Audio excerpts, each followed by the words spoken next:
All right, let's rock and roll. My name is Caleb Talley. I'm the director of marketing and events for Startup Junkie. And on behalf of Startup Junkie, we welcome you to today's webinar. A lot of excitement and interest in this webinar, and we're excited to have each and every one of you here, whether you're watching on Facebook Live right now or you're tuning in directly with us here on Zoom.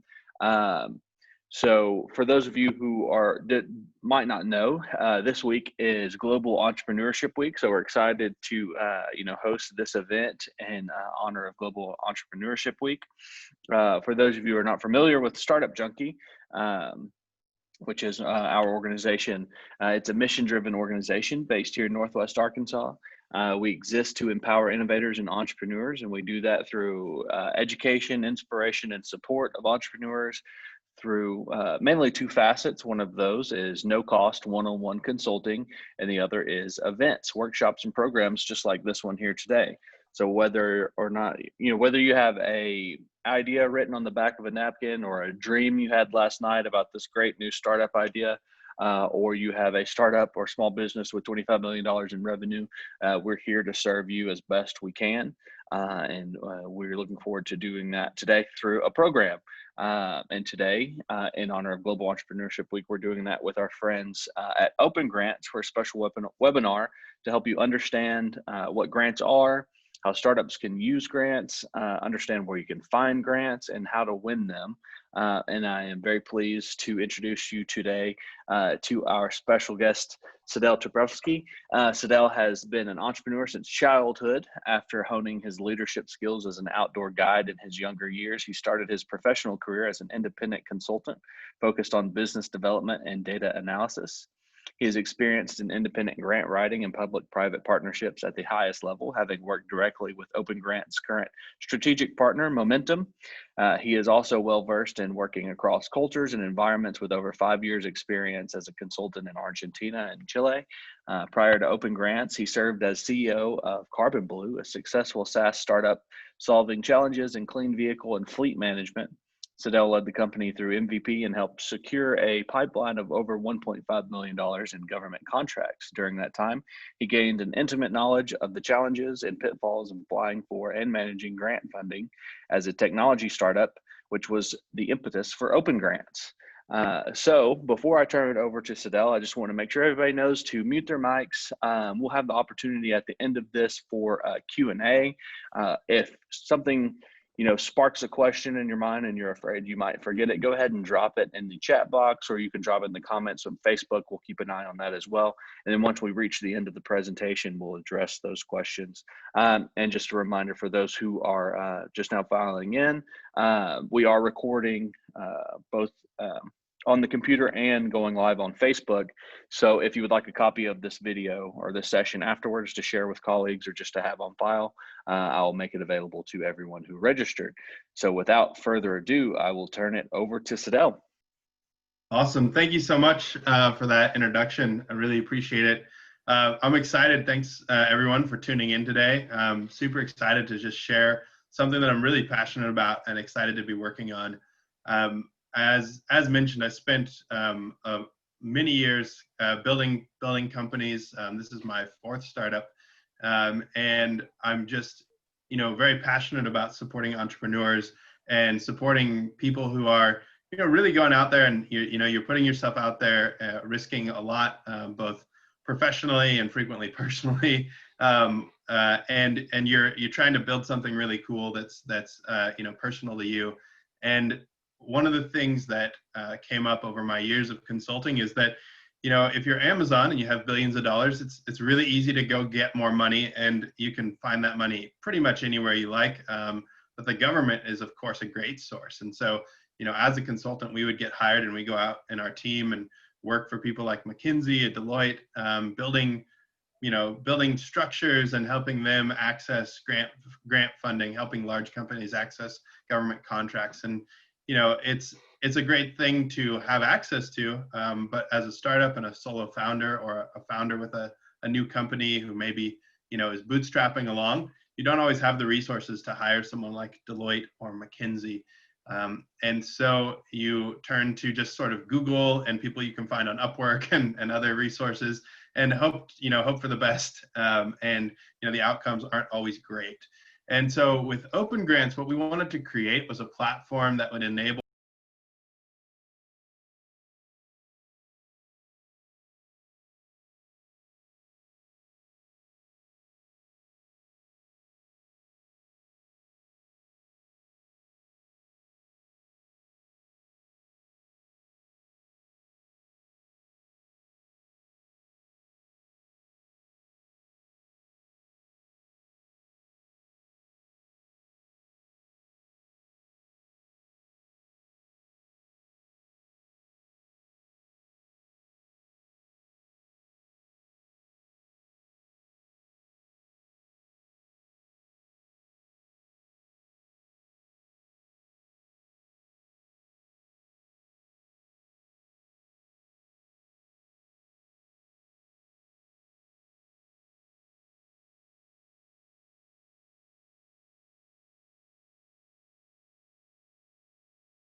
things, including just helping educate people about what grants are. So grants are a really specific kind of award. They're non-dilutive. You don't have to pay them back, and they're frequently deployed in order to accomplish a really specific goal. And so that's something that's really important to understand about grants, is it's not like getting venture capital where you can use it for your operating budget and you can use it for really whatever you need. Grants and grant money are tied to very specific outcomes and specific activities. And as we go through the discussion today, you'll hear more about that. But they're really cool because, as a founder, you don't necessarily want to give away a lot of ownership of your company. You're working on something that you'd like to maintain ownership of. And frequently that's the whole point of starting your own company, right? Otherwise you'd be off working for someone else. So a grant is a great way to, at a very early stage in your company, get capital in that can help you operate, help you develop your technology if that's what you're working on, help you build your business, and without giving away ownership of the thing that you're doing. So grants are, however, much more than funding. And I know that these slides are a little dense, by the way. I'm going to go ahead and share my screen now. And so these are a little dense. That's why I didn't want to share them initially. But, this will be recorded, and I'll also make sure to provide this presentation so that you can all kind of go through it at your leisure. So grants are not only a great tool to bring in capital, but they're also an amazing way for you to fund, market research, development. You can fund professional development through grants. You can fund really cool partnerships with people. They are also a great way to establish validation of whatever you're working on, because ultimately grants are a sales relationship with an agency. So they are a great way to get your foot in the door and can often translate into contracts with the government. They can translate into longer sales relationships with these large organizations that are incredibly sticky. And if you haven't heard that term before, that just means that, the government, if they're paying you to do something, the chances are they're just going to keep paying you. They're not like other customers who maybe one day they run out of money or decide they have a budget issue. The government just kind of keeps paying you if you're doing your job and not doing anything terrible. They're just going to keep writing you checks. So they're great. It's a great relationship to develop. Grants are non-dilutive capital, as I mentioned, and they're a sale. They also are a market signal that you can really, be proud of. You can, something you want to publish, and it's something you want to talk about. And we'll talk about why we do that. So within the grant space, we get down to startups using grants, because, as I mentioned, $750 billion in grant funding, about between 100 and 200 billion that were specifically to small businesses and startups. And startups are, a great grant recipient, because they're frequently working on things that, the bank doesn't want to touch because you don't have any revenue and history of doing business. VCs might not be interested because you're too early along the path. And so a grant, the vehicle of grant funding was developed specifically for a startup. And it's actually what kicked off Silicon Valley. Grants have been at the center of most of the major innovations that have happened over the last 50 years. So everything from the cell phone to the internet to self-driving cars, all of that technology comes out of federally funded projects that were supported by grant funding. So when you think about using a grant as a startup, the big things to know on the onset is you need to be prepared as a founder to transact with someone like the US government or a state agency or a foundation. And these are major partners who are going to require a variety of things. But one of the things that you really need to know is that you need to have a good handle on your bookkeeping and your finances. So apart from everything else that's involved in grant writing, having a solid handle on all of your financial information is very key, because especially if you work with the federal government, you will get audited eventually. And if there's things amiss, you can get into quite a bit of significant trouble, including, worst case scenarios, the government decides to blacklist you and say that you don't get grant funding anymore for the rest of the life of your company. So having that bookkeeper, those resources in place is really critical when you're looking at grants. And then the next thing to just be very cognizant of, and one of the things that I really try to emphasize to everyone that we talk to, is that grants are really great strategic capital. They are not, if you need money before the end of the month because your runway is down to no days, and you're running your last payroll, that kind of situation, grants are not for you. That's not something that you're going to be able to go get to save your business from running out of cash. I've been there personally. I'm sure many founders have been there, where it's like, oh man, we have a month of runway left and we don't know exactly how we're going to solve it. Just throw grants out. That's not a good solution. So get that off your list. Grants are really good for, hey, we have 10 months of runway, we have 8 months of runway, or maybe we don't have payroll commitments yet. Grants are a great way to get that first money in to start working on your business, because they are, non-dilutive and they're significant, sometimes $250,000, sometimes $10 million. That's some of the scales we see on our platform. But it takes time. So on average, with a federal award, you're looking at, from application to actually getting funded, you're looking, potentially a year of time to go by before you get money in the bank from a grant. And there's some programs that are a little bit quicker, but not a lot quicker. So, on the inside, probably the fastest we've seen is about 6 months when it comes to these major awards, so $250,000 and up. But you're not going to go get, a 30-day turnaround. The kind of activity you hear about with VCs, where you go and you pitch and they're super excited and maybe they're ready to offer you a term sheet and go through diligence and it happens in 2 months. That doesn't happen with large grants like this. So that's something to note, is that grants are really great strategic capital. They're also great to use if, say you got a bunch of VC funding in and you want to do a research project around a specific aspect of your technology. So, if you have a product, but you're looking to innovate and build something new, that's a great time. As a small business, as a startup, you can go out and get a grant to, build that next generation of your product, especially if it's innovative and interesting. And so that's really how you want to use grants, is as strategic capital to help you move your company forward and achieve specific goals. So something really important to note as well is there are there's a lot of kind of compliance and reporting involved in most of these grant programs that are out there. And so you want to not only make sure you have your financials in place, but you have systems in place to just keep records and maintain conversation and communication with an agency. I just want to break down a quick case study that goes to that, how can startups use grants? This is a really specific case study from actually a company I was involved with, where we helped them raise $350,000 from the state of California to do market research.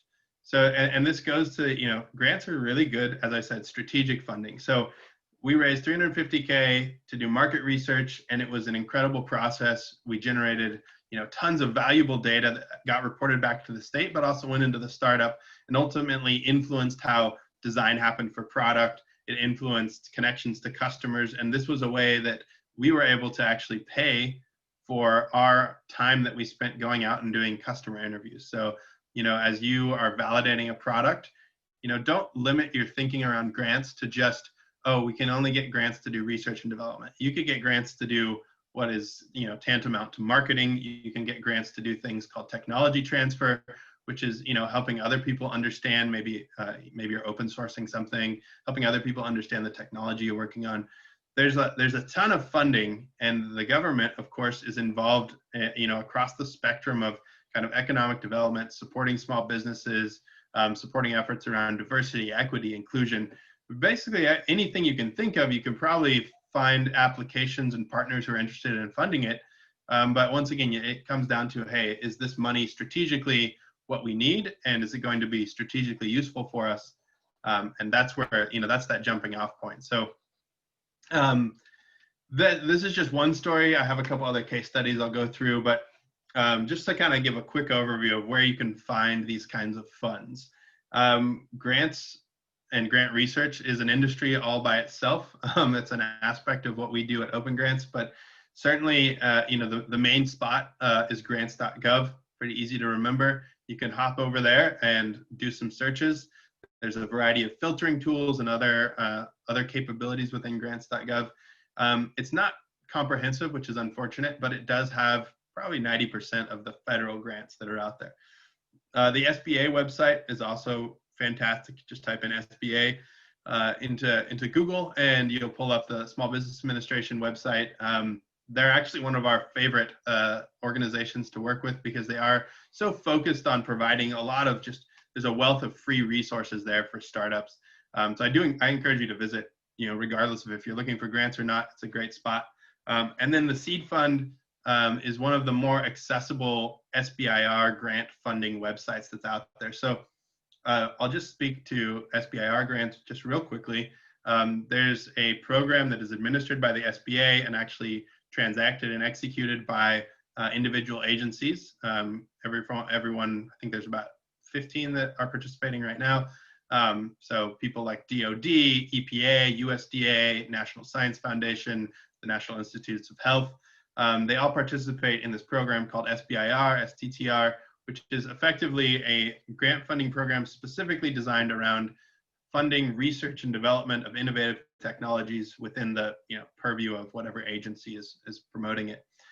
So Seed Fund is the NSF's version of their SBIR portal. And the reason we like it so much is because it's set up in a really accessible way. It's also open to almost every topic that you can conceive of as a technology startup.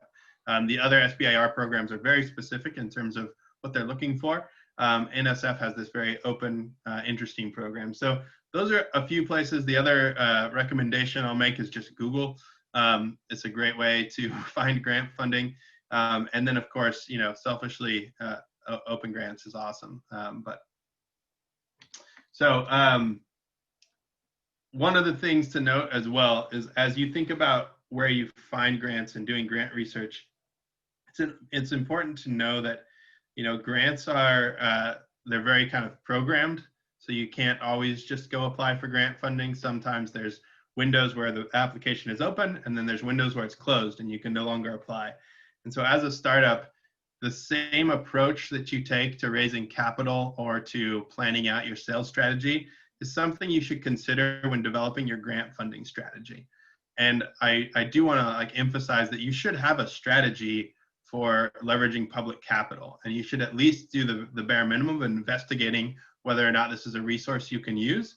And then if you decide it is a resource you can use, you need to plan, because at the point that someone is telling you about a grant that's perfect for you, you're not going to have enough time to actually put together a good competitive application, because these are competitive, with very few exceptions. There are some grant programs out there, and I'm happy to answer questions about some of the programs you can just apply for and they'll just fund you.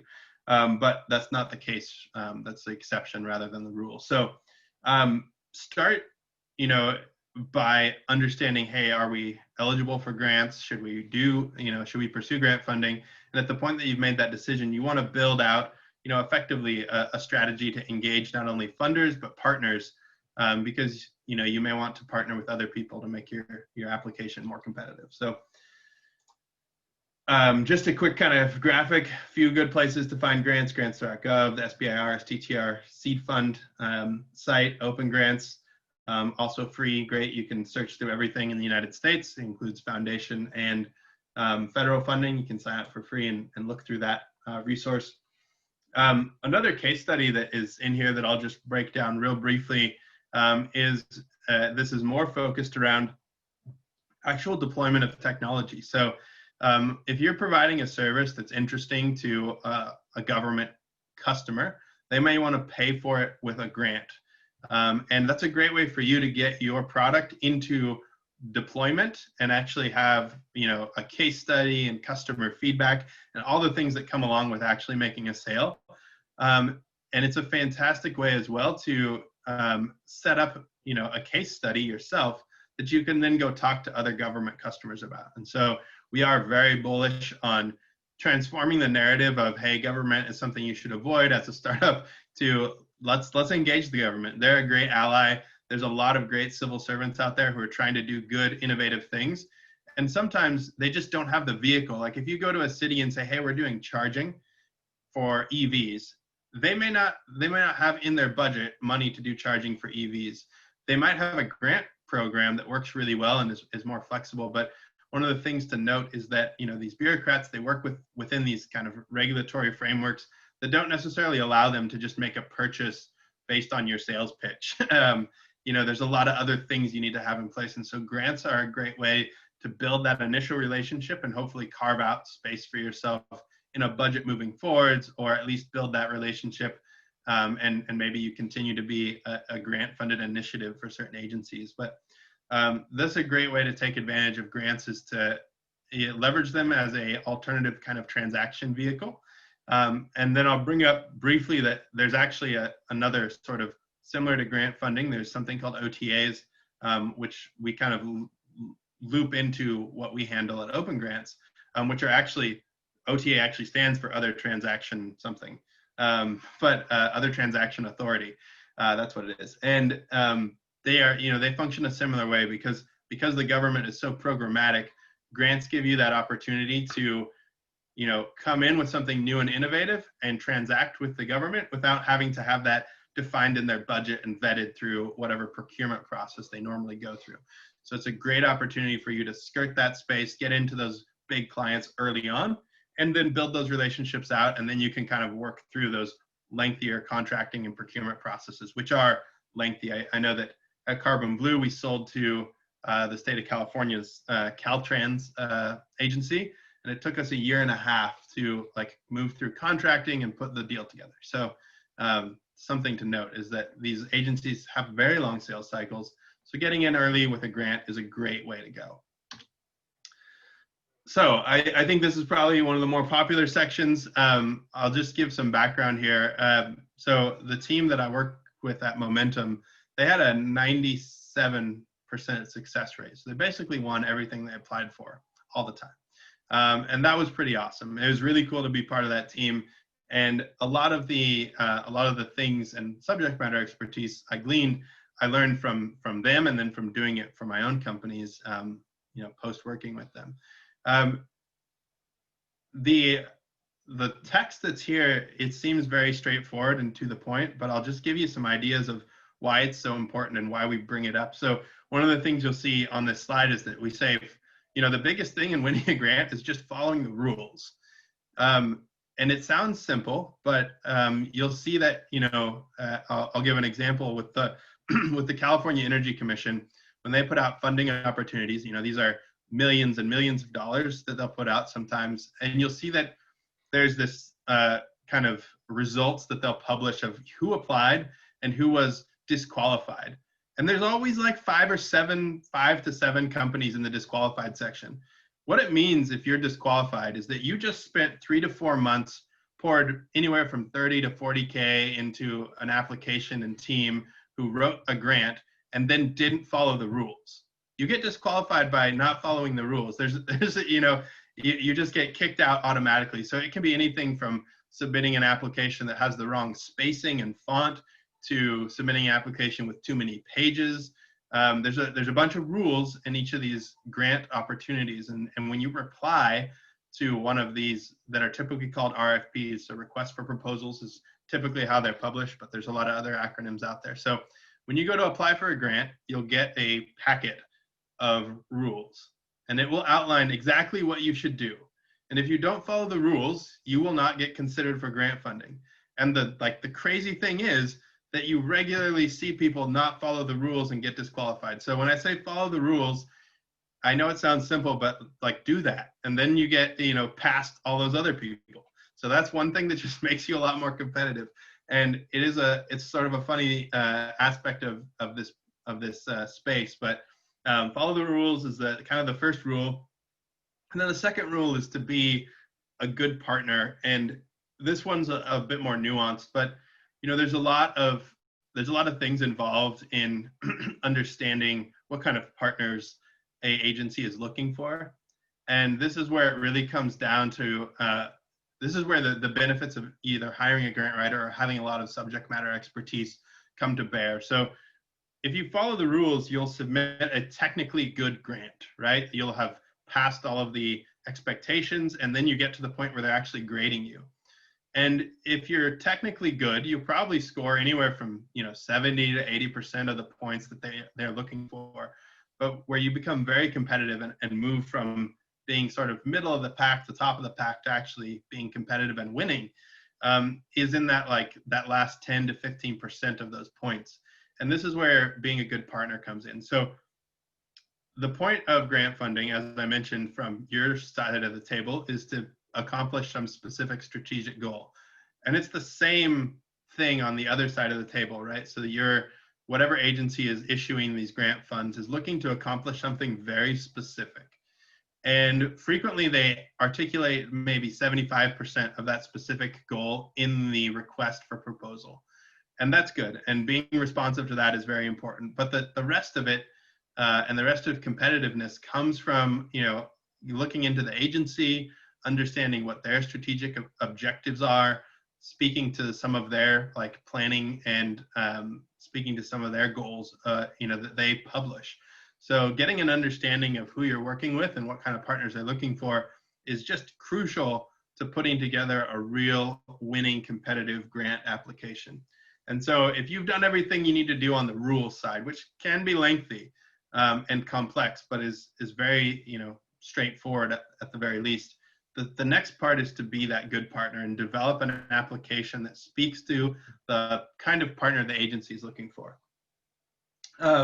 A couple of things to know about the grant process is, one, there's frequently a public comment and kind of question and answer period for a lot of RFPs that come out. You should take full advantage of that, because just like any sort of sales relationship that you're building with someone else, you want the agency to have a good experience with you and your brand before they get an application from you. You don't want to just cold call an agency and say, hey, we'd like $1 million of those dollars. You want to have shown up at some of their meetings if they are having those kind of opportunities, maybe on Zoom these days. You want to have written into their comments and asked them insightful questions about the funding they've put out. Just be aware that grants are written by human beings. On the other side of the table, there's actual people who are trying to accomplish something, and they've put time and energy and effort into putting this document together that you're responding to.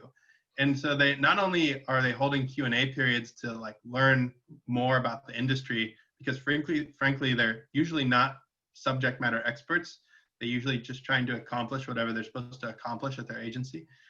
So they're looking for feedback. They're looking for insights. Sometimes you might read an application and your response to them might be, this is ridiculous and won't ever work in our industry, and here's why. And if it's, if that's something that comes from a lot of people, they may make adjustments. You see addendums published to grant opportunities all the time because industry comes in and says, look, this isn't actually how this space functions. So just be aware that the government is a partner. They're not someone to be viewed as sort of just this transactional space. And a lot of founders I've found don't have a lot of experience in kind of collaborating and working with government. And so it just encouraged, development of that capacity and development of that mentality that government these are real people. They're trying to accomplish things just like you are. And frequently they actually are big fans. And that's the best thing you want to develop there is, make them fans of what you're doing and who you are, so that when they do get your grant application, they're excited to give you money. Because really they're just looking to put out money, and they'd like to do it in a way that makes them look good and helps them accomplish their goals. So they're in frequently a similar spot as you are in terms of just like the outcome they're looking for. They're looking to do something cool and innovative as well. So make sure to engage. Obviously, in the world of COVID, you may not actually attend in person, but they may be holding these via Zoom, and make sure that they know who you are. So our process in terms of actually submitting competitive applications and supporting companies in moving through this process is something that we've developed over over 4 startups and several years in the consulting roles that we've held. And the first and foremost of the pieces of the puzzle to put a competitive application together is to do your research up front. And a lot of that goes back to what I just said about learning how to be a good partner. So understanding the agency objectives, understanding maybe what their plan and their budget looks like overall, getting into conversations with the agency folks. You can reach out. I emailed and have had conversations with federal agency directors across the spectrum of the government. They're not inaccessible, and they are supposed to be and are public servants. So they should be taking meetings with you when it's reasonable and when there's a point to the meeting. But the point to the meeting could be, hey, Economic Development Administration, we want to learn about your plans for 2021 because we're building an accelerator and we'd like to know how you view accelerators in terms of priority and the scope of your agency and how you'd like to support them. Meet with your congressman, meet with your local representatives as well, because they can turn into useful letters of support as well as deliver useful intelligence about agency directives and agency goals for you. So start accessing that infrastructure. As a founder, it will not only make you more knowledgeable and give you abilities to actually access this capital, but it's really a low impact activity that yields really high returns, right? So the act of setting up a meeting with the agency, it might take a while, but it really is 2 or 3 emails, and then you got to wait for them to take action, and that's it. So that's something that you can do in an afternoon. Look up who your congressperson is, look up who who the agency folks are in your space, and get meetings. Go talk to them. See, obviously put together good questions and have a point to the meeting, but they'll take meetings with you. So get in those rooms, get in those discussions, do your research, do the legwork. And this is stuff that you can hire grant writers to do. I encourage founders to do it themselves as well, because these are the kind of relationships you can leverage as you grow your business, and they can help you address all kinds of different issues over the trajectory of your company. So leverage that ecosystem. It's there for you. Like, you pay taxes, I hope. So if you're doing that, you should be leveraging the infrastructure that you are paying to keep in place. The government is a tool and an asset for you as a founder. Following the rules, I brought that up. I'm going to bring it up again. Don't follow the rules. You want to read that RFP and that document really closely and understand, there's little sections in there that'll say, hey, you need to do X, Y, and Z, and all of your footnotes need to be at 10-point font, Times New Roman. There's instructions that are that detailed in some RFPs. So be sure as you're reading through these big documents that you just take the time to read through the thing. And unfortunately, it's not the most interesting reading. It's quite boring, in fact, and can be a little hard to understand, but take the time to review everything, and it'll help you understand a variety of things. It'll help you understand if you're actually eligible for the grant. It'll help you understand what jobs need to actually be done to, within that grant funding, and it'll help you understand how to follow the rules. So the next thing here is to be real about your intentions. I actually had a call with a startup this morning where they're like, hey, we're doing research in this space, but this grant is kind of cool, but it's really not like what we're doing, but we're going to apply for it. Like, that doesn't make any sense. Why would you do that? So the worst thing we see happen is startups go after grant funding because it's kind of what they do, and they think we need money, and they feel like that's how they're going to get money. I don't know why this I mean, I actually do know why this happens. You're a founder, you're like, oh man, I need money and I need to get it any way I can. And this is one way that I think I might be able to get it. Well, guess what? It's either going to be something where you win and it turns into something terrible. And I have my own personal horror story for doing that. So we pulled in a grant at my first company, Carbon Blue, and it was not a perfect fit for what we were doing. And it turned into a 5-year battle where we had to submit budget amendments and duke it out with the agency. And ultimately it sucked away. I'd say, we got $500,000. We probably spent 20% in like management consultants, attorneys, and other things, just like dealing with it. And it became this burden. And I would just never wish that on any founders. And certainly like it impacted our ability to have the trajectory we wanted as a company. And it did take a while, but we did deal with it, but it wasn't great. So be honest about what you're doing, build your project or understand your project, at least loosely scope it first, and then do the strategic work to find the funding that actually fits what you're engaged in.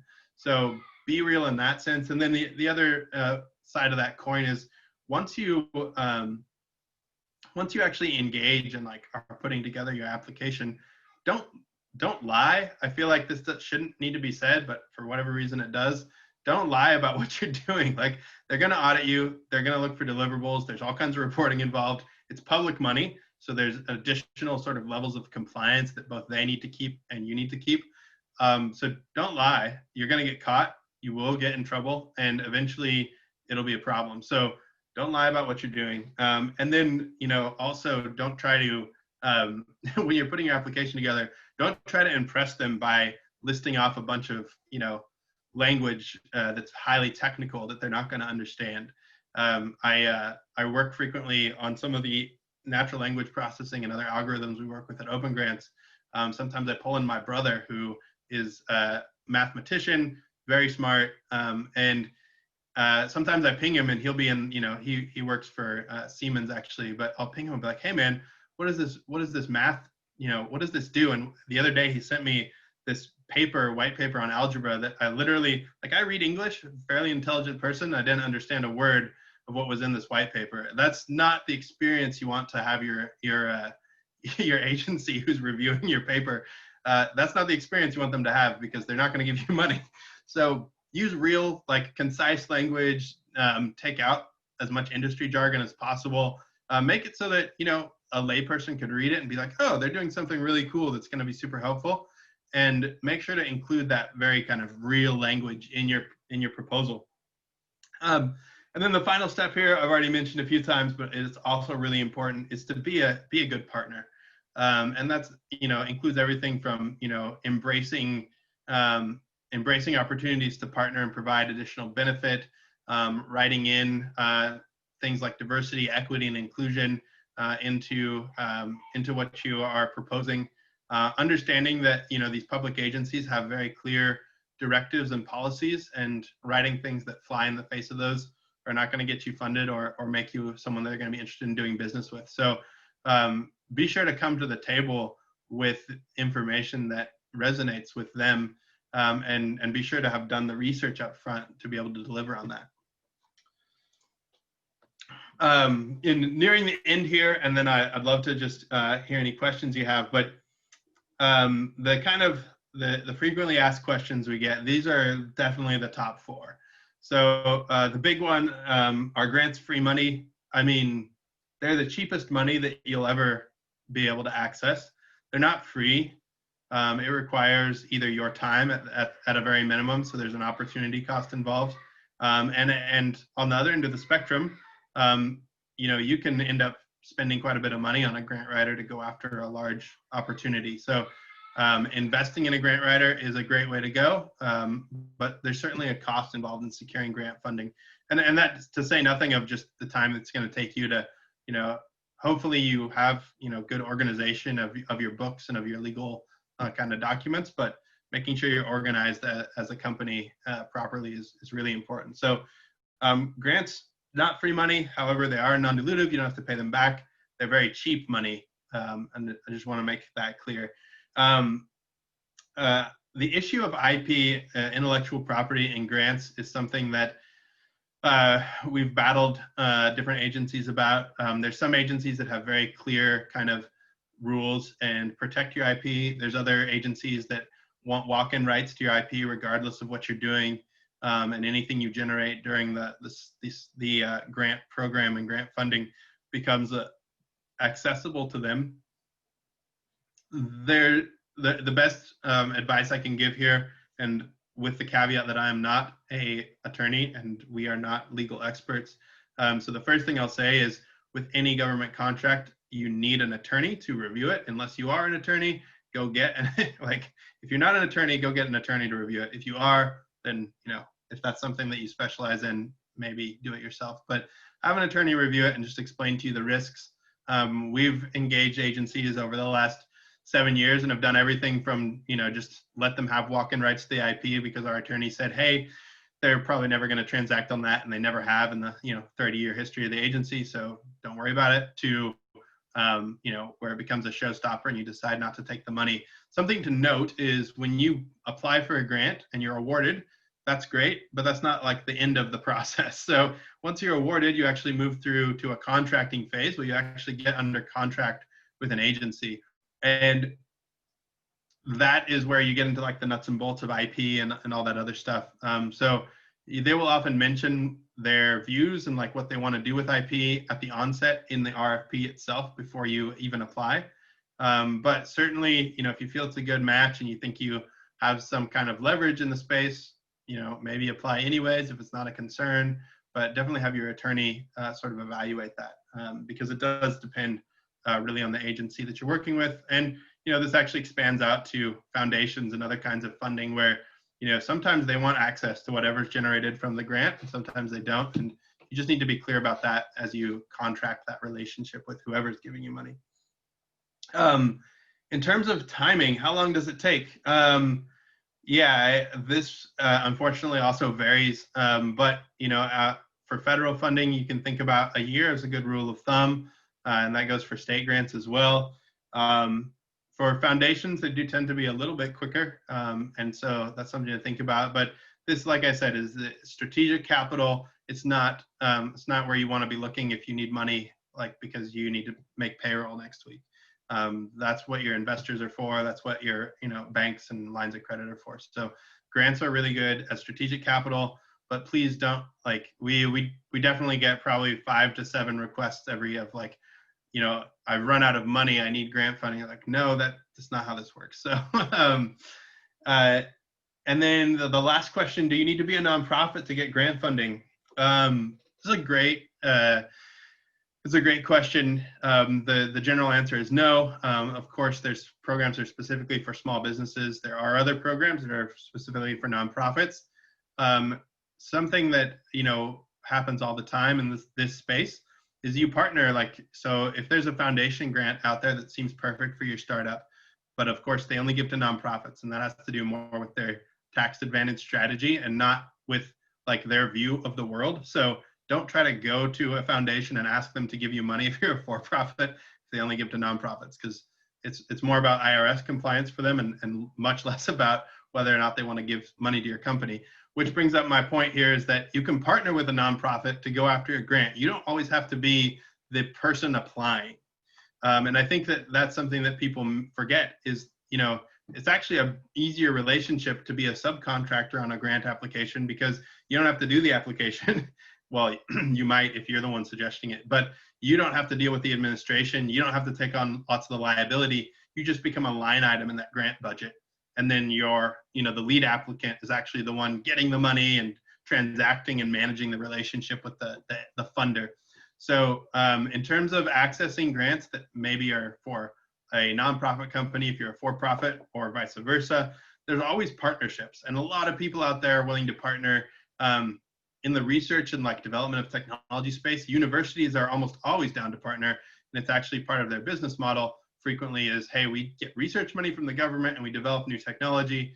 And so if you come to them, build a relationship, that can be really great. So those are the things I wanted to cover today. That's kind of our Grants 101.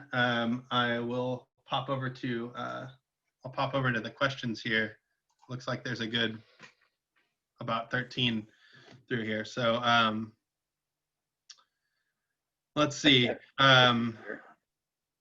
Yeah, so the first one I see, and go ahead, Caleb, if you want to, if you see. Yeah, sure. So it looks like the first one was from Thomas. Yes, is there anything available in the field of arts specifically or typically? There's a lot in the arts space. It's frequently targeted towards nonprofits or individuals. There's also the Endowment for the Humanities on the federal level. That's probably the biggest funder of art and arts-related projects. Frequently, it's targeted towards nonprofits. I will note that. But I think the National Endowment for the Humanities is somewhere around, north of $1 billion. I think that they fund annually. So there's great resources for art there. And I'll just grab, there's one that was sent to me privately that says, might you also discuss cultivating relationships with invitation-only grant programs? I'll just mention real quickly that those are, best done through some kind of strategic effort. Once again, you want to plan out your strategy for getting grant funding and then execute on it. So building those relationships, really similar to any kind of sales relationship, right? Where you want them to have positive experiences with your brand and you want them to, really have a good feeling about partnering with you and see all of the impacts you're creating, because usually they may be looking to actually have other people suggest that you be funded, or they may be looking to see you generate impacts within your community before they give you money. So it really depends on how they transact things, but that's, generally just, you need to put together a strategy and execute on it. It looks like Elise asked, what is the typical investment of money and time involved with a successful grant application?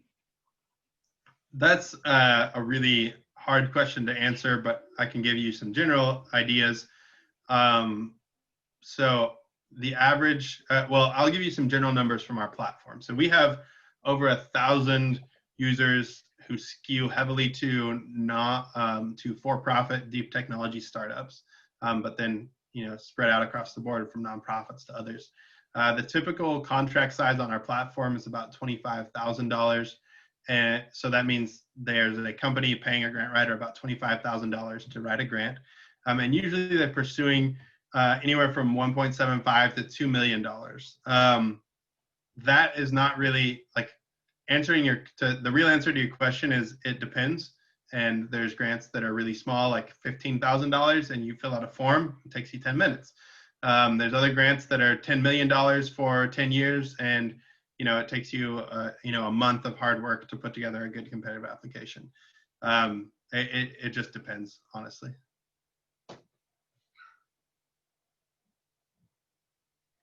I was muted, sorry. Adriana asks, does the grading take place only with government grants or with foundations too? And she also asks, what's the average time to complete a grant process from start to finish? You just touched on that. Yeah, so grading in terms of scoring within the government, there's actual sort of rules about it. So that's not standardized, but it is a standard practice. Executed on differently throughout the federal government and state governments. With foundations, I mean, it just depends. Foundations have their own thing, and it varies from foundation to foundation, and there's no real like standard thing. So once again, that goes to research of, hey, how do you actually do things? Having those meetings, similar to how you want to probably have meetings with the government folks in your space, getting meetings with the foundation, folks and the people who run programs. They will, yield the same kind of intelligence and understanding. So I'm going to ask, do you have a checklist that you go through before submitting an application? I mean, we have sort of QA, QC things that are best practices that we would go through before putting an application in. Once again, these are typically generated by the RF. So you want to write, it's about following the rules, right? So the process typically would be read the RFP. If you want to make a checklist, which is probably good practice, make a checklist of all the rules in that RFP. So they have, the forms you need to fill out and the font sizes and how many pages it needs to be and X, Y, and Z. So that's the checklist. Unfortunately, it's not standardized. Once again, that's kind of the vision of OpenGrants, is to standardize all of this so that for founders and entrepreneurs, it's easy to access this capital. But right now, there's almost no standardization from agency to agency or for foundation to foundation for this process. So you have to, unfortunately, learn and read through each RFP to understand what needs to happen. And we'll take a question from the audience. It looks like Robin has her hand up. Robin, if you want to unmute and ask. Okay, I've unmuted. Can you hear me? Absolutely. Good.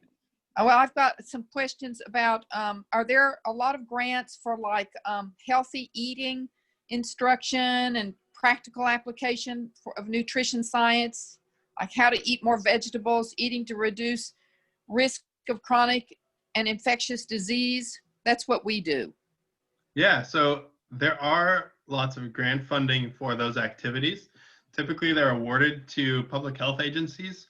And so you might think about partnering with a group that's doing that and helping support them. So once again, and I'll just highlight this, partnering with people as a startup, partnering to go get and participate in a grant is infinitely easier than writing it yourself and cheaper.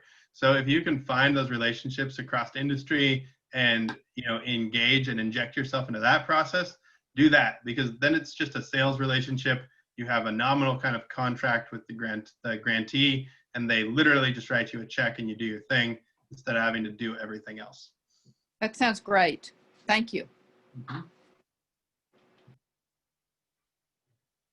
We have a question in the chat from Salman. He asks, do you have to provide a track record on past projects to prove eligibility to get a grant?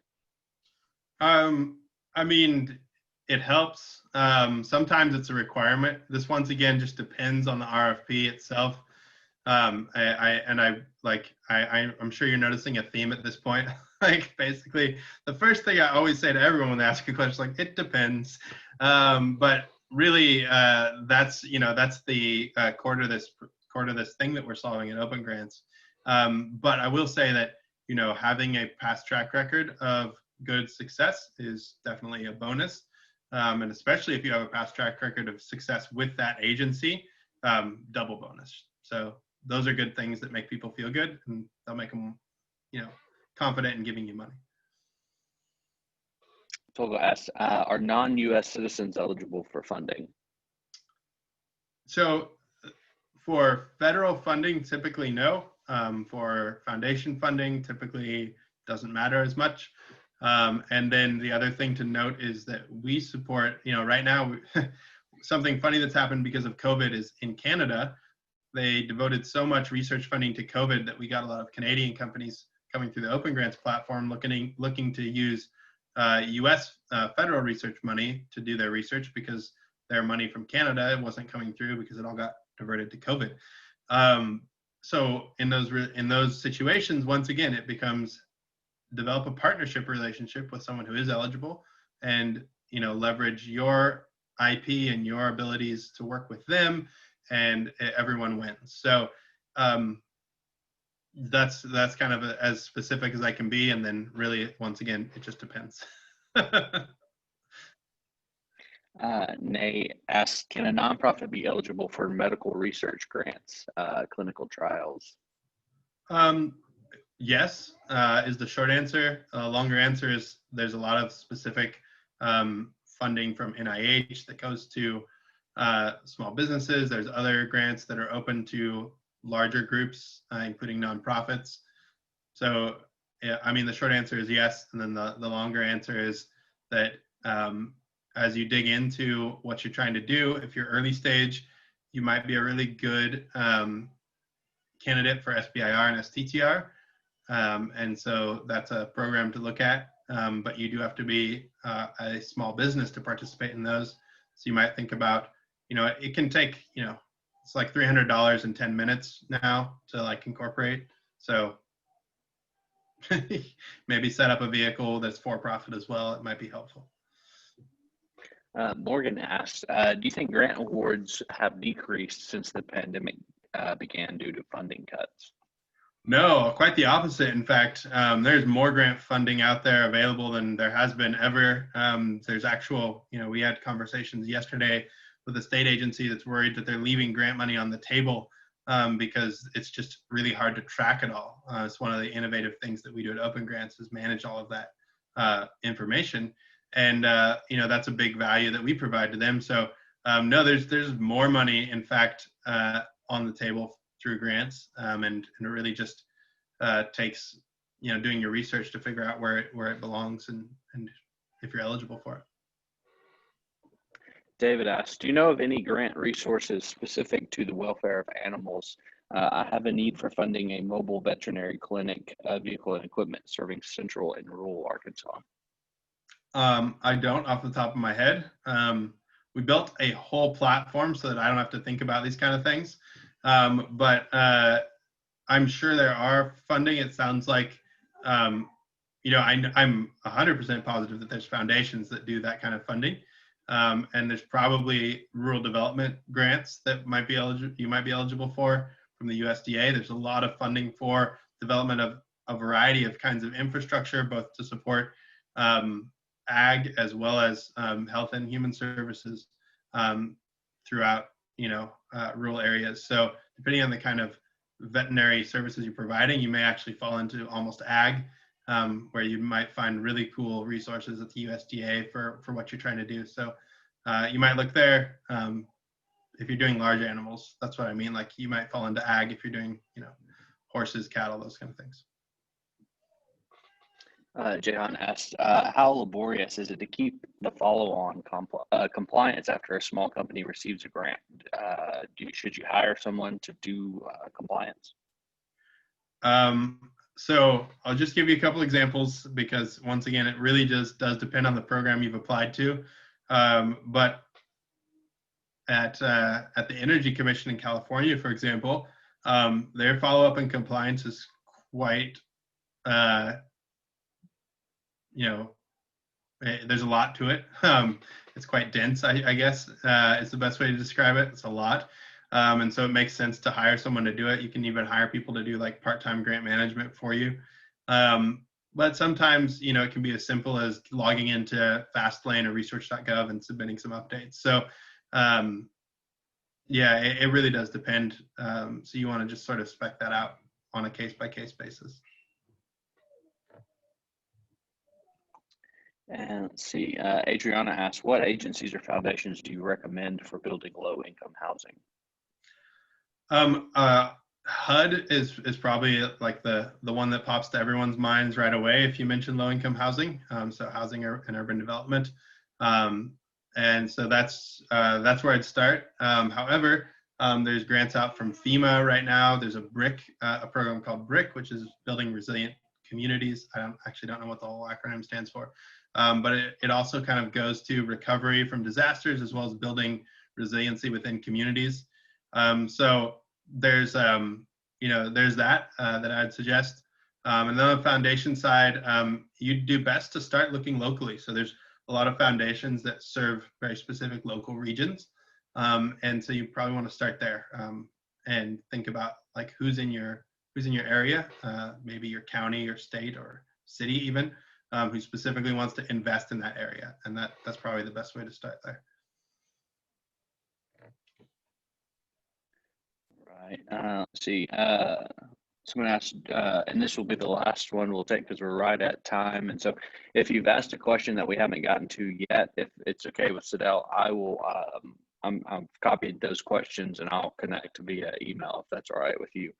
So the last question we'll ask vocally here is, do you offer classes teaching how to write for grants? We actually don't. We work with a partner who does. So there's a really great startup based in Alaska called learngrantwriting.org. They are far and above the best resource we've seen. There's a lot of folks who teach how to write grants. So I'll start with that. And just like any industry, there's the good, the bad, the sketchy, all of it, of course. The best team that we've seen is learngrantwriting.org. They also have a book on Amazon called Become a Grant Writing Unicorn.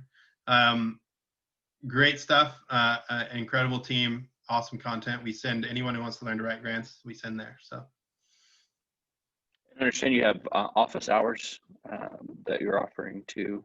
Is that something you want to touch on? yeah, you can hop over to our blog. So it's just blog.opengrants.io, and you can, there's an article in there about office hours that explains a bit about what it is. But basically, it's an hour of time where we facilitate connections between you and an expert who can help you talk through any issues of any kind of grant that you're working on. So you have an hour of time that you can access with our experts every week, Fridays at 10 a.m. Pacific. You can sign on. Basically, your RSVPs during the week get collected. We curate our experts based on your RSVPs, and then you all meet in Zoom, go to breakout rooms, and work for an hour. It's totally free. It's a great program.